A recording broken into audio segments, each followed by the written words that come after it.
है और पिछले 24 घंटे में पुतिन की फौज चुन चुनकर यूक्रेन की सेना से क्राइमिया का बदला ले रही है। पुतिन के इस ट्रिपल अटैक में 1 लाख सैनिकों के साथ साथ 900 टैंक भी यूक्रेन को रौंद रहे हैं।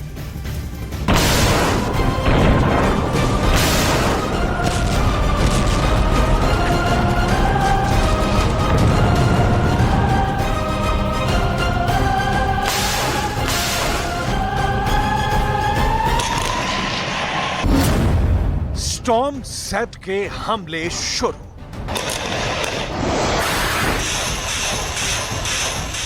चाहे यूक्रेन की सेना के जनरल हों या फिर नाटो के 31 देशों के जनरल, कोई भी रूस के तूफानी हमलों को रोक नहीं पा रहा है।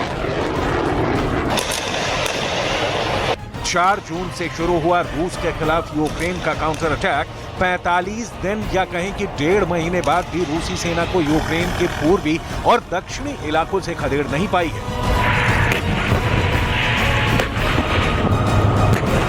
ऐसे भयानक हालातों के बीच यूक्रेन के जनरलों को जो खुफिया जानकारी मिली है, उसने ज़ेलेंस्की के साथ साथ नाटो के भी होश उड़ा दिए हैं। यूक्रेन के कमांडर और जनरलों ने चेतावनी दी है कि पुतिन ने बेहद खुफिया तरीके से यूक्रेन के खार्किव इलाके में स्टॉर्म ज़ेड के तहत हमले शुरू कर दिए हैं। हम आपको आगे बताएंगे कि आखिर क्या है पुतिन का स्टॉर्म ज़ेड हमला। लेकिन आप इतना जान लीजिए कि पहली बार पुतिन के सबसे माहिर 1 लाख सैनिकों ने खार्किव इलाके पर हमले शुरू कर दिए हैं। खार्किव में उतारे रूस ने 1 लाख सैनिक। रूस के स्टॉर्म ज़ेड हमलों की तीव्रता का आप इसी से अंदाजा लगा सकते हैं कि महज 24 घंटे के अंदर रूसी सेना ने खार्किव इलाके के लीमन और कुपियांस्क में 1000 टैंकों के साथ हमला किया है। दावा किया जा रहा है कि रूस के 1000 टैंकों को T-90, T-72, T-80 टैंकों से हमले शुरू किए हैं। रूस का दावा है कि यूक्रेन ने काउंटर अटैक के लिए जिन सैनिकों और घातक हथियारों को खार्किव में भेजा था, उसे रूस अगले 72 घंटे में पूरी तरह से तबाह कर डालेगा। रूस के स्टॉर्म ज़ेड हमलों में 1000 टैंकों का पुतिन की सेना पहली बार इस्तेमाल कर रही है। 1000 टैंकों से पुतिन का हमला। नाटो देश लिथुआनिया में नाटो के 31 देशों की मीटिंग में ज़ेलेंस्की को भरोसा दिलाया गया था कि रूस के घातक हमलों से बचाने के लिए यूक्रेन को हर तरह के घातक हथियार दिए जाएंगे। अमेरिका, ब्रिटेन, जर्मनी और फ्रांस ने तो यहां तक दावा किया था कि रूस की सेना और उसके हथियार बुरी तरह से तबाह हो रहे हैं, इसीलिए अब रूस ज्यादा घातक हमले यूक्रेन पर नहीं कर पाएगा। यूक्रेन के जनरल भी लंबे चौड़े दावे कर रहे थे कि यूक्रेनी सेना ने 17 महीने से ज्यादा की जंग में रूस के 2.5 लाख सैनिकों को मार डाला है। लेकिन देखिए, 350 वर्ग किलोमीटर में फैले यूक्रेन के खार्किव इलाके पर पुतिन ने अपनी सेना से ट्रिपल अटैक शुरू कर दिया है। हैरानी की बात तो यह है कि रूस ने स्टॉर्म ज़ेड हमलों पर कोई बड़ा दावा नहीं किया है, बल्कि यूक्रेन के जनरल और कमांडर दावा कर रहे हैं कि रूस के स्टॉर्म ज़ेड हमले शुरू हो गए हैं। पहले हम आपको दिखाते हैं कि आखिर रूस के स्टॉर्म ज़ेड हमले हैं क्या।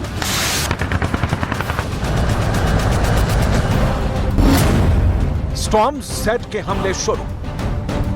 यूक्रेन के कमांडरों की चेतावनी के मुताबिक रूस ने यूक्रेन के खार्किव इलाकों में ट्रिपल अटैक शुरू कर दिए हैं। रूस की सेना ने खार्किव के लीमान और कुपियांस्क पर हमले शुरू किए हैं। स्टॉर्म ज़ेड के तहत पुतिन के पहले अटैक में 1 लाख सैनिक और 900 टैंक शामिल हैं, जो लीमान और कुपियांस्क को रौंदते हुए आगे बढ़ रहे हैं। जानकारों के मुताबिक इस वक्त रूस की सेना पूर्व और दक्षिण इलाके को खास तौर से टारगेट कर रही है। खार्किव में 900 टैंक और 1 लाख सैनिकों से हमला रूस ने इसलिए भी किया है ताकि यूक्रेन के सबसे एडवांस और घातक हथियारों को तबाह किया जा सके।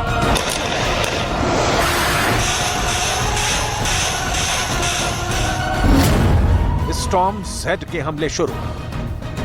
हैरानी की बात तो यह है कि रूस ऐसे वक्त में खार्किव इलाके पर हमले तेज कर रहा है, जबकि यूक्रेन के ओडेसा और मिकोलाइव में रूस यूक्रेन से क्राइमिया पुल पर हुए भयानक हमलों का चुन चुन कर बदला ले रहा है।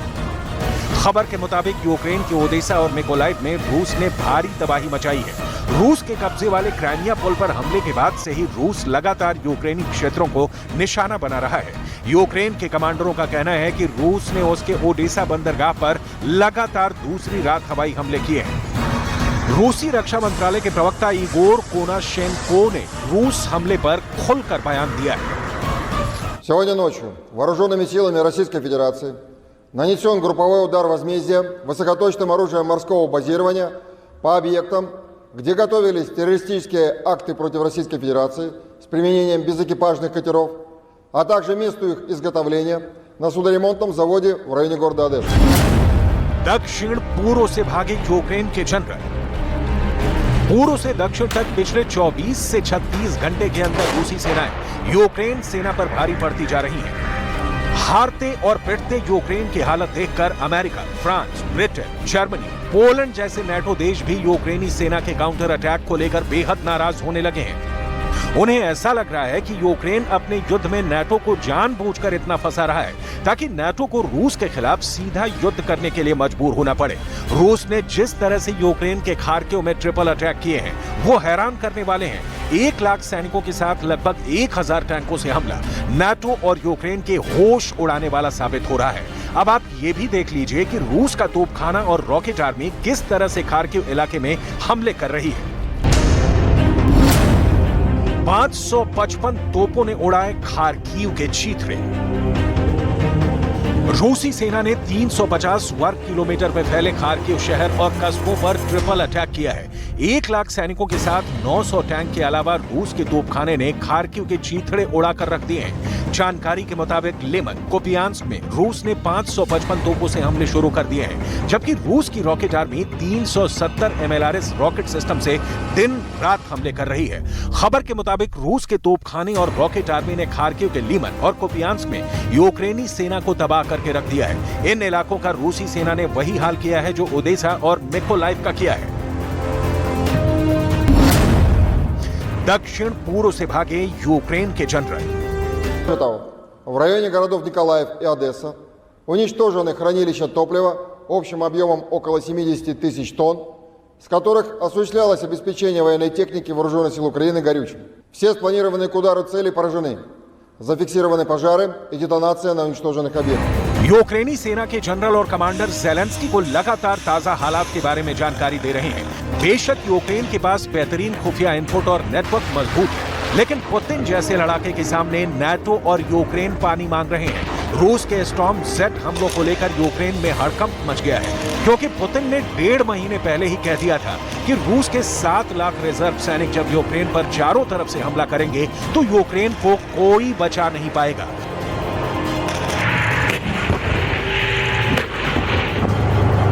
रूस ने तो दावा कर दिया है कि उसकी सेना उत्तर पूर्वी खार्किव क्षेत्र के एक महत्वपूर्ण रेलवे जंक्शन कोपियांस्क की दिशा में 2 किलोमीटर तक आगे बढ़ गई है।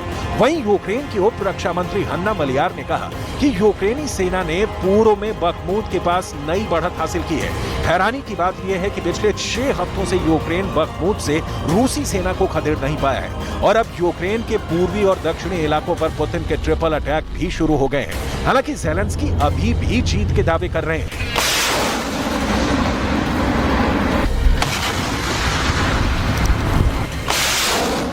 Всі розуміти дуже чітко, максимально чітко, що російські сили на наших південних та східних землях вкладаються усім, чим можуть в те, щоб зупинити наших воїнів. І кожна 1000 метрів просування вперед, кожен успіх кожної нашої бойової бригади заслуговує на вдячність. Усі, хто йде на штурм.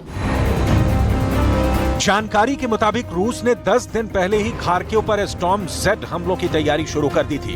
इसका सबूत आप इन तस्वीरों में देख सकते हैं। इस वक्त रूसी सेना के जनरलों और लीडर्स में युद्ध करने की जबरदस्त भूख जाग गई है। रूस को एहसास हो चुका है कि नेटो यूक्रेन को हथियार से ज्यादा कोई मदद नहीं कर पाएगा। इसीलिए अब रूस ने अगले 10 दिन में यूक्रेन के पूर्वी और दक्षिणी इलाकों पर पूरी तरह से कब्जा करने का प्लान बना लिया है। जरा रूसी सेना के जनरलों और पुतिन के करीबी दिमित्री मेदवेदेव की ये तस्वीरें देखिए, जहां पर रूस के पूर्व राष्ट्रपति और रूस की सुरक्षा परिषद के प्रमुख दिमित्री मेदवेदेव रूसी सेना की जबरदस्त तैयारियों का मुआयना कर रहे हैं। तस्वीरों में आप साफ देख सकते हैं कि दिमित्री रूस के उस टैंक रेजिमेंट की तैयारी देख रहे हैं जो दक्षिणी यूक्रेन पर हमला करने जा रही है। दावा किया गया है कि ये तस्वीरें रूस के टोट्स्कोय रेंज की हैं, जहां रूसी सेना बड़ा हमला करने की तैयारी कर रही है। टोट्स्कोय रेंज वही इलाका है जहां 1954 में रूस ने परमाणु विस्फोट का अभ्यास किया था। यानी रूसी सेना परमाणु विस्फोट वाले इलाके में जबरदस्त सैन्य अभ्यास करने में जुटी है। पुतिन ने भी साफ कह दिया है कि चाहे यूक्रेन के लेपर्ड टैंक हो या फिर अमेरिका से मिलने वाले F-16 लड़ाकू जेट, रूसी सेना सभी को जलाकर भस्म कर रही है। В сфере мировых финансов, потому что, используя доллар как инструмент вооруженной борьбы, а по-другому и не скажешь, они порождают сомнения в надежности американской валюты как... स्टॉर्म जेट के हमले शुरू। यूक्रेन के खिलाफ अचानक 1 लाख सैनिकों को खार्किव में उतारना पुतिन की बहुत बड़ी रणनीति है। अब मजबूरी में यूक्रेन को अपने रिजर्व सैनिकों को जंग में उतारना पड़ेगा। ऐसा करने पर यूक्रेन के बहुत ज्यादा सैनिक रूस के स्टॉर्म जेट हमलों में मारे जाएंगे। ऐसे हालात में नाटो के सामने एक ही विकल्प रह जाएगा कि यूक्रेन की जमीन से नाटो रूस के खिलाफ जंग शुरू करे। और अगर नाटो ऐसा करता है तो फिर पुतिन के हाथ पूरी तरह से खुल जाएंगे। फिर पुतिन नहीं देखेंगे कि रूस घातक मिसाइलें इस्तेमाल कर रहा है या फिर परमाणु बम। इसलिए पुतिन के स्टॉर्म जेट हमले यूक्रेन के लिए काल बनते जा रहे हैं।